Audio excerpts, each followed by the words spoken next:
You, Paulette. We'll now turn it over to Hugo. Hello, everyone. It's a pleasure to be here with you today and spend this time talking about a very important topic that certainly has had many headlines in the last couple of weeks. I've written some notes in order to maximize the time that I have with you. But as Karen mentioned, happy to engage with you outside of this forum. Some of you have already reached out to me through LinkedIn. Thank you very much. And I'm going to start my clock to maximize my time. So, in order to learn how we got here, it is important to understand where we started. Diversity, equity, and inclusion, DEI initiatives, were developed in response to a growing recognition of systemic inequalities and disparities in various sectors, including workplaces, education, and society at large.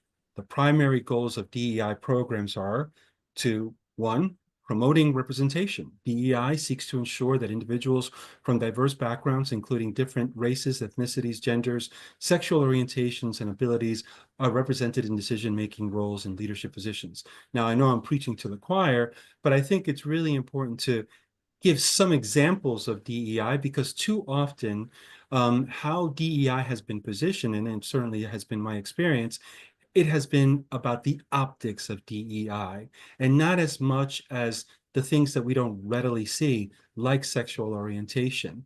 And so I think later on, I'll talk about why DEI has been weaponized. And in part, it has been because of how DEI has been positioned. In my experience, and to be constructively critical, I think it's been incorrectly positioned as a problem to be solved and not what it really is, an opportunity to be realized. DEI addresses systemic inequities. DEI initiatives aim to identify and dismantle barriers that have historically hindered access to opportunities, resources, and fair treatment for marginalized communities. It fosters inclusive environments. These initiatives strive to create workplaces and educational settings where all individuals feel valued, respected, and included, thereby enhancing collaboration and innovation. Research has shown that diverse teams can lead to improved problem solving and creativity. DEI programs are often implemented to leverage these benefits, ultimately driving organizational success. In light of social movements advocating for justice and equality, many organizations have adopted DEI initiatives as a means to demonstrate their commitment to social responsibility and ethical practices. Overall, DEI was developed to create fair, more equitable systems and environments that benefit individuals, organizations, and society as a whole. Now, that was all well and good, but how it's been primarily implemented, as I mentioned previously, especially by corporations, leaves much to be desired. Historically, diversity, equity, and inclusion initiatives have become a focal point for many corporations as they strive to foster more inclusive work environments. While the intention behind these initiatives is commendable, many organizations have faced criticism for their execution and overall effectiveness. Now, I'd like to explore some of the shortcomings observed in corporate DEI efforts, providing an examination of the challenges companies face in this area. First, a misalignment between values and actions. One prevalent issue in DEI initiatives is the disconnect between a corporation's stated values and its actual practices. Many companies publicly commit to promoting diversity and inclusion, but this commitment often does not extend to tangible actions. For instance, diversity training programs may be implemented superficially without a genuine commitment to changing company culture or addressing underlying biases. As a result, employees may perceive these initiatives as mere marketing tactics rather than meaningful efforts to enact change. Basically, it's putting lipstick on a pig. And again, before enacting any DEI initiatives, the first question that the C-suite leaders need to do is say, why do we feel we need to solve for DEI, which is a negative, and I am against that. But you first have to introspect before acting, because if you don't have an environment that promotes DEI, that is welcoming of different perspectives, then any initiative is doomed to fail, because as quickly as you get them in, they're exiting the door because the workplace environment, the organizational culture that cannot sustain it. There's also a lack of accountability and metrics. Another significant challenge in corporate DEI efforts is the absence of clear accountability and performance metrics. Without specific goals or metrics to measure progress, it becomes difficult for organizations to assess the effectiveness or lack thereof of their initiatives. For example, while a company may hire more diverse candidates, it may fail to track retention rates or employee satisfaction levels among these groups, as I've mentioned. This oversight can result in a lack of sustained improvement and creates an environment where initiatives may stagnate or regress over time. So if it might be well-intentioned, right? The intent and the impact could be polar opposites. And if you don't take the step back to strategize and how to enact DEI, and it fails, it becomes even so much more difficult to have a DEI 2.0.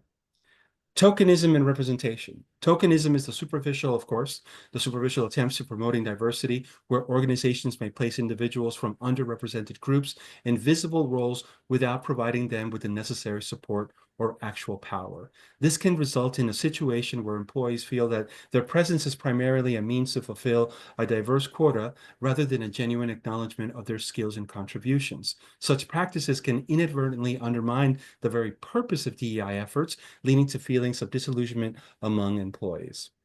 While diversity and inclusion are crucial components of any DEI strategy, equity should also be a primary focus. Many corporations have prioritized diversity in hiring, yet they often overlook the systemic barriers that affect underrepresented groups' growth and advancement within that organization. A lack of equitable policies and practices can result in disparities in promotions, pay, and access to resources. By addressing equity, companies can create an environment that truly supports all employees and fosters long-term engagement and success. Implementing DEI initiatives can be met with cultural resistance, both from leadership and within the broader workforce. Employees may be hesitant to engage with these initiatives due to fears of discomfort or uncertainty regarding their own biases. Additional leaders who do not fully embrace or understand the importance of DEI may fail to champion these initiatives effectively. A lack of buy-in from stakeholders can severely hinder the implementation and sustainability of DEI programs. And that's a major miss, because very often in this oversimplistic notion that there's a problem to be solved, by leaning in on marginalized communities, you're excluding the largest population in that workforce and organization, which is the white population. They're also stakeholders in enacting DEI initiatives and in helping these initiatives come to fruition. By alienating the majority, many of these DEI initiatives were doomed to fail, and that's a lot of what we're seeing in government. So in the interest of time, I wanted to move forward and talk about President Donald Trump's stance on DEI initiatives. Since his first term, and more specifically, the change in the ideological makeup of the Supreme Court, DEI has emerged as a significant topic of discussion in both social and political realms, with various stakeholders advocating for initiatives aimed at fostering more inclusive environments across different sectors.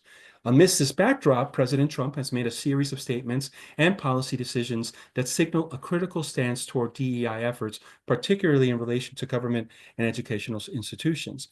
One of the central aspects of Trump's criticism involves the processes and frameworks associated with DEI initiatives. Trump has expressed concerns that some DEI training programs promote concepts he deemed as divisive or un-American. He argues that teachings around systemic racism and privilege could create divisions among individuals rather than fostering unity. This perspective was evident in his executive orders aimed at curtailing federal funding for diversity training programs that included certain critical race theory elements, which he viewed as ideological rather than educational.